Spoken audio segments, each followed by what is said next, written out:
Bir savaştan çıkmış olan ve kurtuluş özgürlük mücadelesi vermeye hazırlanan milletim ise bir taraftan müttefik kuvvetlerini ülke topraklarından geri püskürtmeye çalışırken bir taraftan da yabancıların oyununa gelen ve ihanet içinde bulunan bazı azınlıklarla da mücadele etmek zorunda kalırlar.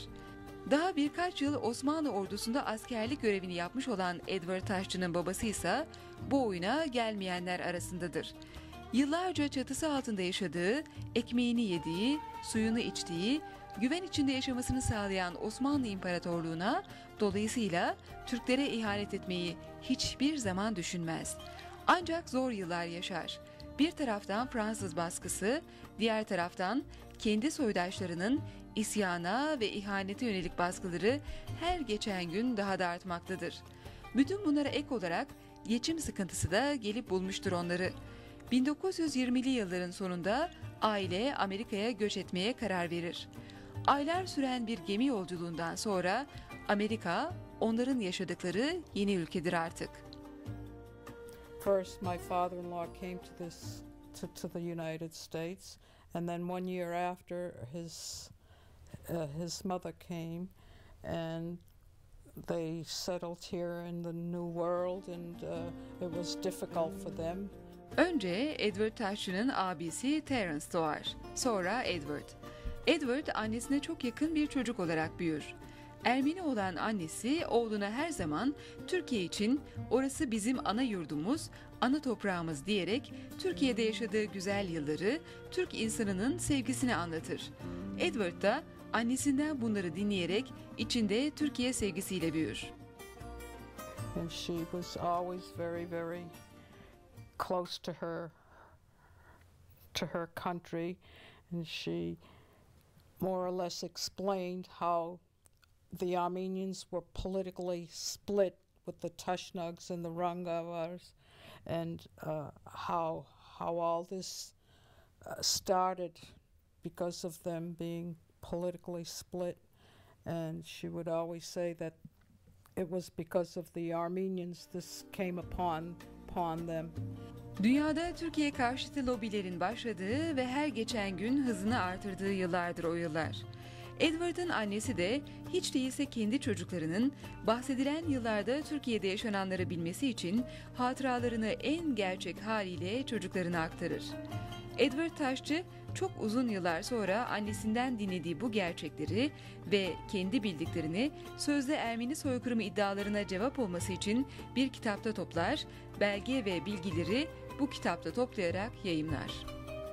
His memory will live on forever, and his legacy to the Turkish people will be that his book is the answer to the Armenian allegations. Edward ve Mary tanıştıktan kısa bir süre sonra evlenirler. İkisinin de önemli ortak özellikleri vardır. İkisinin de ailesi Türkiye kökenli Ermenidir. Edward ve Mary'nin önemli bir diğer ortak özelliği de Amerika'da doğup büyümüş olmalarıdır. Birbirlerini severek hayatlarını birleştiren Edward ve Mary, aslında Türkiye ile ilgili anne ve babalarından duydukları birkaç şey dışında çok da fazla bir şey bilmiyorlardır. Ana vatanları olarak gördükleri Türkiye'yi çok sevmektedirler. Ama zaten hiç görmedikleri için üzerinde çok da fazla düşünmezler. 1960'lı yıllarda Türkiye onlar için büyük bir önem kazanmaya başlar. Mary'nin tezgahtar olarak çalıştığı süpermarkete alışveriş yapmak için gelen iki Türk subay hayatlarında yeni bir dünya açacaktır. I was working in a store when two military officers came into the store, and I recognized the Ayildas on their uniform, which they were in the military, the Navy. They were subayis, and they were studying in a naval hospital in St. Albans, where Edward's parents resided. O günün akşamı Mary eve geldiğinde heyecan içinde eşi Edward'a başından geçenleri anlatır. Edward Taşçı da eşi gibi heyecanlanır. Bu iki Türk subayla tanışmak ve onları en azından bir yemek için bile olsa evinde konuk etmek ister. Eğer bir kez daha gelirlerse onları davet etmesini söyler Mary'e. Mary birkaç gün umutla bekler. Nihayet Türk subaylar bir gün çıkıp gelirler. Mary onları evlerine davet edecektir. Ancak bu hiç de kolay olmaz. So the next time they came into shopping into the supermarket, I introduced myself in English, and of course they couldn't speak English and I couldn't speak Turkish. So when Edward came to pick me up from work, they happened to be in the store at that time, and Edward introduced himself and invited them to our home. Bu olay Mary ve Edward Taşçı çiftinin Türklerle ilk karşılaşmasıdır. Her ne kadar hiç gitmemiş olsalar da, hakkında çok fazla bir şey bilmiyor olsalar da, ana vatanlarından gelmiş olan, o vatanın kokusunu üzerlerinde taşıyan insanlarla birlikte olmak onlar için büyük mutluluk olur. Bu iki Türk subayın Amerika'da kaldıkları bir yıl boyunca sık sık görüşerek Türkiye'ye dair merak ettikleri, öğrenmek istedikleri şeyleri öğrenmeye çalışırlar. Ertesi yıl başka Türklerle de tanışırlar ve zamanla büyük bir aile olurlar. This is how our relationship started with becoming friendly with Turks. Edward Taşçı bundan sonra Türkçe öğrenmeye karar verir. Çünkü her ne kadar Amerika'da doğmuş olsa bile kendisinin ana dili Türkçedir. En azından o böyle düşünmektedir. Bu dili öğrenmek Amerika'da çok fazla olmasa da kendi yurdundan gelen insanlarla Türkçe konuşmak istemektedir. Ana dilini konuşmak ona büyük bir mutluluk verir. At that time I didn't speak any Turkish at all. My Turkish even now is very limited. But my husband Edward, he was so involved in so many things Turkish. He taught himself how to read and write. And he wrote many poems and letters. He started writing in Turkish. Edward Taşçı ve eşi, Türk arkadaşlarının davetlisi olarak gittikleri İstanbul'da rüya gibi bir tatil geçirirler. Bundan sonra Edward Taşçı ve eşi, Türkiye lobisi adına gönüllü çalışan bir nefer olurlar.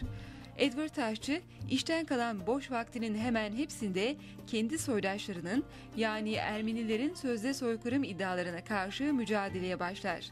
Bildiği gerçekleri, annesinden ve babasından duyduklarını, elinden geldiği, dilinin döndüğünce çevresindekilere anlatmaya başlar. Bir Ermeni olarak kendi soydaşlarının sözde Ermeni soykırımı iddialarının ne kadar yersiz ve mesnetsiz iddialar olduğunu gözler önüne serer. Hem de kesin ve tartışmaz delillerle. Türkiye lobisi adına ve Türkiye için çalışmak onun için artık çok önemli bir hedef olmuştur. Edward was the recording secretary, and we got involved in many of the Turkish activities, and then he joined the Federation, Turkish American Federation, and Dr. Ata Erim made him Director of Public Affairs, and of course, he worked very hard bringing out the Turkish point of view, that it was not a genocide. Bizden birisi oldu. O kadar bizden birisi oldu ki mesela vasiyetinde gömülürken Türk bayrağıyla gömülmek istediğini söyledi ve bu vasiyeti tabii ki yerine getirildi. Türk mezarlığında gömüldü. Mücadeleye başladığı ilk yıllarda yakın çevresine çok ciddiye alınmayan Edward Taşçı, elde ettiği başarılı sonuçlardan sonra Amerika gibi büyük bir ülkede kendi soydaşları tarafından yalnız bırakılır. Yalan iddialara ve mesnetsiz, aslı olmayan hikayelere inanmadığı için ve